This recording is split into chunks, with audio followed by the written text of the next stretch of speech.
Well, we want to talk about this whole concept of mentorship and how it affects you. And one of the things we're going to talk about today is just how do you get started? How do you get started in such a way that you can identify and certainly evaluate some of the people you'd like to have give value and substance to your life? And so I want to talk about some common misconceptions around mentorship that I think exist, and certainly how you can overcome it. Because if you go into this wrong, I think you're going to have a wrong outcome. You really have to have a game plan. And so I'd like to lay out some key steps for you to think about that many people have misconceptions about that I think just cause them to go in a bad direction. So first of all, let's talk about what the misconceptions are. Number one, one of the common misconceptions is that mentoring is all about me. That it's all about my needs, my wants, my desires, and nothing could be further from the truth. Yes, the mentee or the one being mentored certainly receives value, but you have to believe that if you don't bring value to the equation, if you don't bring value to the table in some sort of way, that it's just an all take and no give kind of process, and it really falls flat. So I really want you to think about this. This is not about you. It's about your ability. It makes a difference. So today, what we want to do is we want to deal with some of these things that happen from a standpoint of identification of the way in which a person should go, and when you follow the right path, you wind up with the right results. So what I'd like to do is read 1 Timothy 4:12. Because to me, everything is always laid out in the Bible. You know, it's one of these things where when you don't know where to go to Scripture, and Scripture has a great way of teaching us what to do. And 1 Timothy 4:12 is so important for young men and young women to understand. And it's one of the most often overlooked passages in the Bible. And it says this: "Let no man despise thy youth, but be thou an example of the believers in word, in conversation, in charity, in faith, and in purity." I bet I know that many of you have read that a number of times. But I want to ask you, when you think of speech, life, love, faith, and purity, that these are the ones that Paul says to Timothy, don't let anyone look down on you because of your youth. But do what? Set an example. Now, why should we set an example? Well, I believe that Paul was telling Timothy that if you possess certain qualities, people will be attracted to you. If you possess certain qualities, other people will want to help you. And you actually people are repelled by behavior that doesn't exhibit these qualities. Think of rebels that you know. I certainly am not attracted to a rebel. As somebody who could mentor another person, yes, would I like to help them? Absolutely, but rebels don't want to know. I'd like to help people, but they don't even know what question to ask. It's far easier and more helpful for me to have somebody who wants to pursue a path and wants to get there, but they just don't know how, but they're open.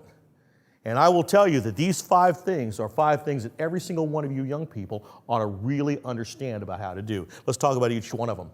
Why would Paul say, set an example in your speech? You know, one of the things that I'm fascinated by with young people today is, number one, many of them don't know how to talk. Well, yeah, you know how to talk, but I'm not talking about just blah, blah, blah. I'm really talking about how do you carry on a good conversation? How do you really talk to somebody in a way that they would be interested in you? Let me just share with you something. If you want people interested in you, you have to be interesting to talk to. We want people interested, but we don't want to be interesting. And it isn't fun to talk to somebody who's self-absorbed. It isn't fun to talk to somebody who thinks they have it all together. It is really a lot of fun to talk to somebody who really has an active desire to know. And I will say to you that we place a low value many times on diction, on enunciation, on the way in which we sound, how we say things. And I will say that Paul knew that with Timothy, because he was wanting Timothy to have a powerful influence. And without proper speech, people are repelled. Just think about it. If I was up here using gutter language, or language that was just straight off the street, how interesting would I be? Well, you might say I'd be very interesting, at least entertaining. But the reality of it is that it wouldn't come through my message wouldn't come through very loud and clear because of the speech that I was using. And he says, if you use the right speech, you will have powerful influence over people. Isn't it true that we respect those who speak well? We respect those who use good language. And when we don't, I will tell you, it causes an enormous harm in a number of areas. So speech is very important. Set an example for the believers in what? Life. How you live your life is so important to your ability to be able to have ongoing success. We don't think about this very often. In fact, as young people, I was a young person. I just kind of did life. I mean, life found me. I just kind of, did whatever came along. And I really didn't think a lot about it. And I will tell you, as I look back on my life, I look at it in a way that says, boy, I wish I would have known some things back here, because it would cost me a whole lot of easier time. It would have been easier for me to do things and to live a more Christ-like life if I had known some of the things that existed. But my life was not good. And if we can change the way our life appears to those around us, we can have powerful influence over people. Paul wanted Timothy to have influence over people. And if you think about it, the way we create influence is by the way in which we talk and the way we live our life. Number 3, love. What is that? Well, love to me is not the kind of love that a husband has necessarily for his wife, but it's that extension of what I call heart, that ability to be able to care about people in such a way that it comes across as genuine. And whenever I see a young person who has a real heart, a heart for God, a heart for others, it becomes so easy to want to help them in so many ways, because you know that when you do, you're working with somebody that's going to go out and have a powerful impact on those around them. Number 4, faith. Faith plays an enormous part not only in our relationship with God, but also how we make practical application of life. I have to have faith in so many different things. And it's the faith that comes through our ability to be able to know exactly what to do and have predictability. It's that predictability that enables me to take risks. It's that predictability that enables me to be able to make decisions that I'm not necessarily sure what the outcome will be, but I have faith that if I've applied the right principles, that the outcome will take care of itself. And that's what Paul's talking about with Timothy, is that applied faith. Not just saying I have faith, but application of faith in the things that we do and the decisions we make. And number 5, purity. Nothing speaks louder in words and in deeds than a pure life. One that has remained pure and undefiled. And that is what God talks about. And I will tell you, in our day and age, purity is absolutely one of those things that is put aside and not respected at all. And I think it's the great tragedy of life. But you know what? Even some of the people I know who are non-believers, they always look at elements of purity and they hold it in high regard. Both of my daughters were married, and when they got married, their first kiss was at the wedding altar. And I had friends that came from outside, even my own parents, that were stunned by that. They were stunned by the ability for 2 young people to remain pure until they got married. And to me, it speaks volumes, and the testimony that comes as a result of that is just amazing. So God says, these are the things, these 5 things. And if you want a place to start, the place to start is to look at these 5 things and ask yourselves, how many of those do I possess? And who do I know that can help me get there? And if we concentrate on these 5 things, even with a mentor that can help us in our speech, in our life, in our love, in our faith, in our purity. Isn't that kind of everything that we need? And when we think about it, it becomes pretty awesome when you stop and think. If I possessed those 5 things and became a master at those 5 things, how good would my life be? Let's think about it from an application point of view.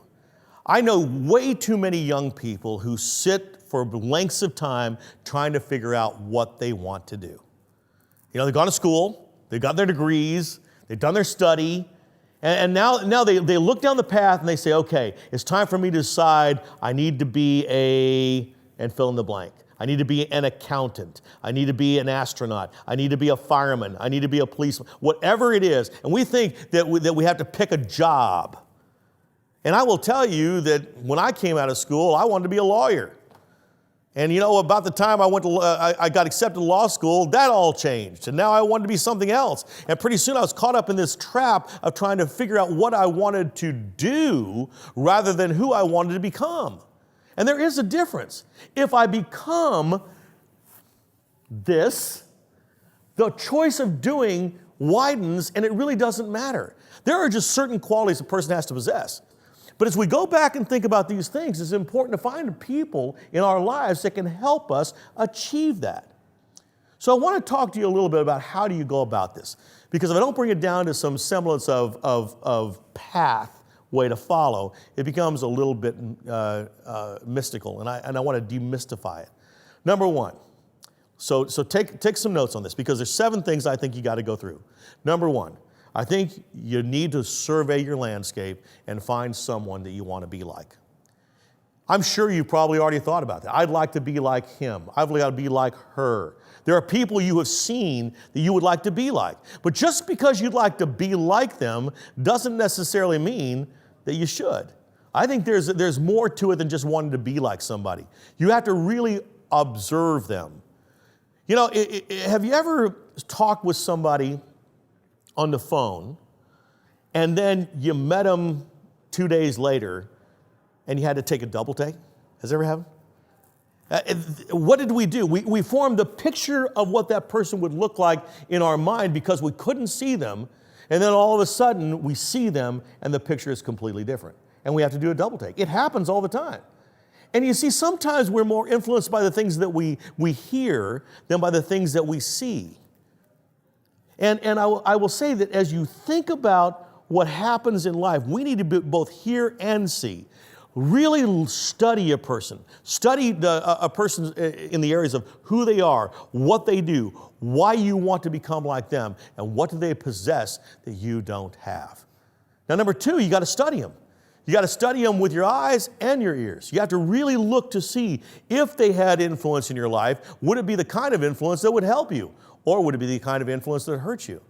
Things can look really great on the surface, but until you've really studied that person, it really makes a difference. I'm a behaviorist. That's what I do. I watch people. I watch people and study it. Study what causes them to do certain things. The ones I love are the ones that always tell me goals. Have you ever heard somebody say, I want to do something. I want to lose weight. That's the common one around the first year, right? I want to lose weight. And you say, how much weight? Oh, I want to lose some weight. Great. And every time you see them, they're at the refrigerator eating. You can pretty well assume that what they say they want is not what they're doing. And there's this common problem of people saying one thing and doing another, and God warns us to be on the lookout for those who are hypocritical. And that's what I'm concerned about in many instances. People who say one thing and do another. And if you're going to gravitate to somebody who's a hypocrite, you're probably not going to get the kind of mentorship that you would like. So study that person. Make sure you see the kinds of things in that person's life that you would want to possess. Number 3 is called make the ask. In other words, you need to go ask them about themselves. Not ask them to be mentored, but ask them some questions that would get to the heart of their life.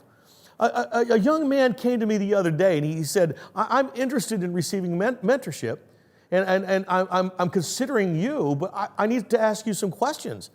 And I thought, he's qualifying me? I should be qualifying him.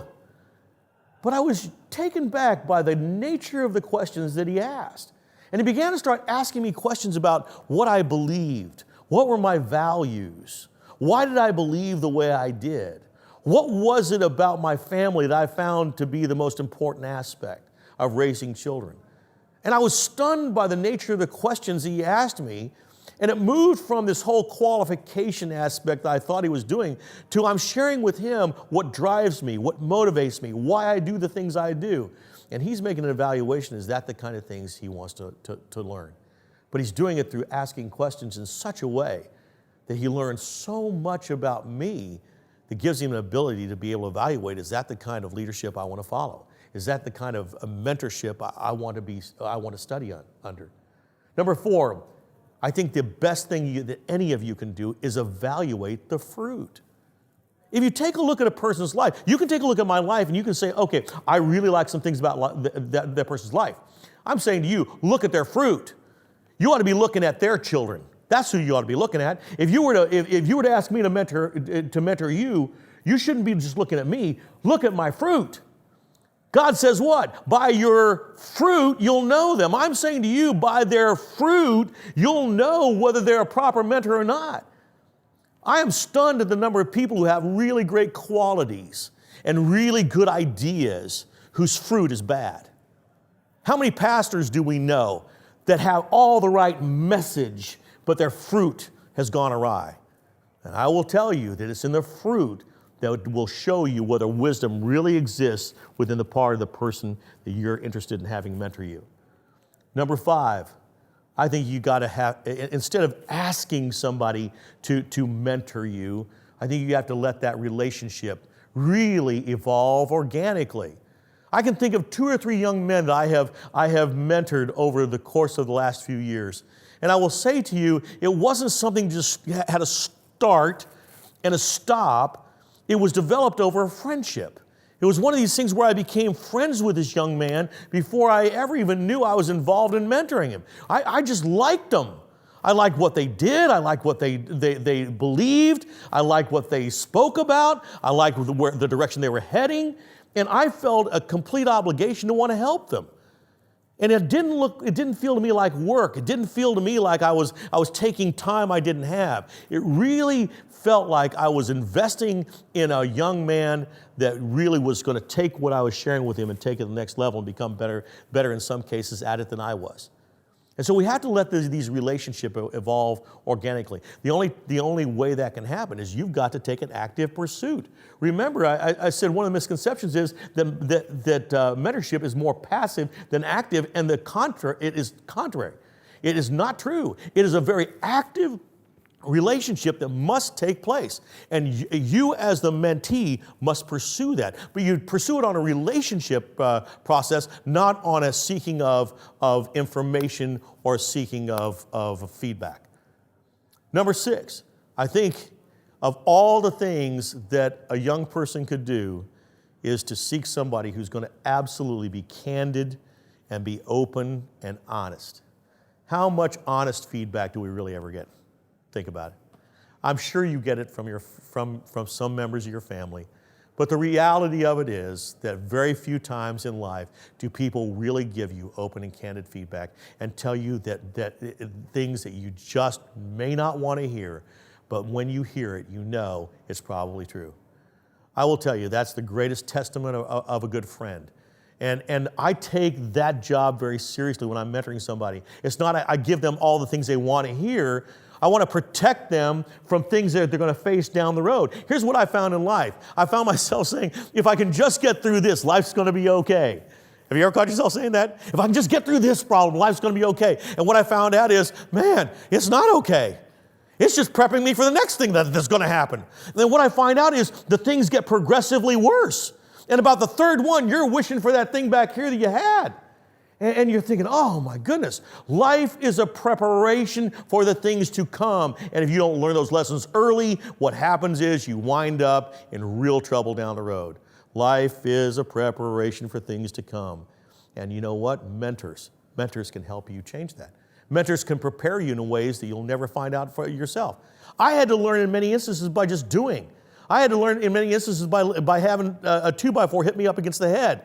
I had to learn by hook and by crook. And I will tell you, it takes longer, and you're not necessarily going to learn the lessons unless you happen to get lucky and find them. I will tell you, mentors can have a huge and powerful influence on taking what normally takes this amount of time and compressing the time frames so that you wind up arriving earlier than you ever could. And I will tell you, it helps in the areas of wisdom and growth. And the last one is, you have to commit. Commitment is one of those things that's very difficult to do. And I don't know why so many young people have trouble with commitment. Oh, you like the idea of it. How many people really like the idea of losing weight? Everybody likes the idea of it. But the reality of it is, just liking the idea of it doesn't make it happen. You've got to completely and radically change what you do. You have to take a different step in a different direction for anything to occur of value. And there's got to be that commitment that says, I'm going to take a step in commitment, knowing that if I follow the principles, that I will find what it is I desire. I get so weary of people who are paralyzed by analysis. You know, it's paralysis of analysis that happens in our lives. And we get so paralyzed by trying to figure out every little thing down the road when really what we need to do is take a step. Just take a step. How many things do you need in life no matter what you do? All 5 of these things. You need all 5 of these no matter what you do, but it's taking a step to go find them. And we get so paralyzed by trying to analyze all the things that are required to do a certain job when we really need to be focused on the qualities and possession of characteristics and values and methods and knowledge and skill that's required that actually opens up our opportunities. Maybe, just maybe, we are so closed off from opportunities because we don't possess the kinds of things that we need to in order to have opportunities find us. I've said this so many times before, and I am living proof of this, that if you become an expert at what it is that you do, people will beat a path to your door. Let me share with you a little twist on this. I'm convinced about it, is this. If you will go after the kind of qualities that anyone would want to have in another person, people will beat a path to your door because you'll find that it is so rare that we come across young people who have possession of these kinds of qualities. I will tell you that it's not hard to have success, but it is hard to know where to look. And if you can ever find the right person who can help you lead you there, it really is kind of remarkable. I am so excited about some of the young men I'm working with that they're going to have opportunities, they're going to have careers, they're going to have it done early in life, far earlier than I ever would have seen. And the reason is because they now know things that they didn't know. I'm convinced about something. You know, it's not the things that we know that kind of hurt us. And it's really not the things we don't know. It's that third dimension that involves the things we don't know that we don't know. And when we don't know what we don't know, we don't even know how to look. You want value brought to your life? Find somebody who can help you with the things you don't know. And if you find that pretty quick, then what happens is you now know where to look. You may not have all the answers, but you'll at least have direction. I used to work with a group, Outward Bound. We used to take people up to some of the tallest mountains in Colorado. I've climbed Mount Elbert, Mount Yale, Mount La Plata, Mount Harvard, 14,000-foot peaks. And I was really excited about it. You know, I was in the Boy Scouts, and now I was married, and, you know, I thought, man, it must be pretty easy to climb mountains. And so I went out there, and I didn't prepare real well, and when I saw the mountain, I went, whoa, we're going up there? And, you know, you think, oh, okay. And you got a 40-pound back on your back, and you're thinking, okay. And I had never succumbed to something called altitude sickness. I don't know if you've ever had altitude sickness, but for some reason, I got altitude sickness. And I will tell you, it's the closest thing to male childbirth that I can think of. Now, I'm not a real expert in this, okay? But I will say to you that the whole way up the mountain, you are feeling like you're just going to throw up every time. And it's like turning your insides outside. And so the way which it works, you go to kind of low camp, then you go to mid camp, then you go to high camp. And high camp is a place called tree line. You know why it's called tree line? Because there's no trees. And you know why there are no trees? Because there's no oxygen. And you know, when there's no oxygen, you have to acclimate. And so it's one of these things where you're like, okay, I can't get my breath. And so you acclimate at tree line, and then for a day, and then you go up and down, up to the summit and back all in one day. It takes you about 11 hours to get up and about 4 to 5 hours to get down because you come down faster than you go up. And so I made it up to tree line. I remember we're going up, and we're taking step after step, and I am just not having a good day. I take a few steps, and of course, you know, these young guys are coming by. Come on, Mr. Dell. I want to come back here, and I'll, you know, because I wasn't feeling real good. And so one of the men on the trip, he saw me struggling, and I finally looked at him and said, you know what? I cannot go any farther. I want you to dig a hole, put me in, put the marker on, and just tell my wife where to find the body, because I am not going any farther. And he came back and he said something to me I'll never forget. He said, Steve, he says, I know you're tired and you're probably not going to get to the top of the mountain, but I want to ask you one question. Do you have enough energy to take the next step? I said, look, I'm about to die. Don't ask me questions. He said, no, seriously, can you take your foot from here and put it there? I said, yes, anybody can do that. And he said, we'll do it. I said, okay, now you happy? Now let me die in peace. And he said to me, he said, I know you're tired and you're probably not going to get to the top of your mountain, but I want to ask you, do you have enough energy to take the next step? And we played that game all the way to the top of the mountain. Now, I will tell you, when you're at the top of the mountain looking down, the trip looks worth it. But when you're at the bottom of the mountain looking up, you're not sure you want to go. Some of you are at the bottom of the mountain looking up, and you're not sure you want to go. And here's what I'm telling you. Don't worry about the top of the mountain. Worry about taking the next step. The step is really easy to take. Take a step. It's not what to do. Take a step to find something. You know what? It doesn't matter what you do. It matters the qualities you possess. And that step that you take is a step in faith. And when you possess a life that is good speech, good life, good love, good faith, and good purity, tell me anything that's better than that. You can take a step in those things, and God will reward you with your future. God will show you the path to follow if you'll take the steps in faith that will allow you to possess the qualities that God would want you to possess in order to do the things you want to do. God bless you. Thank you.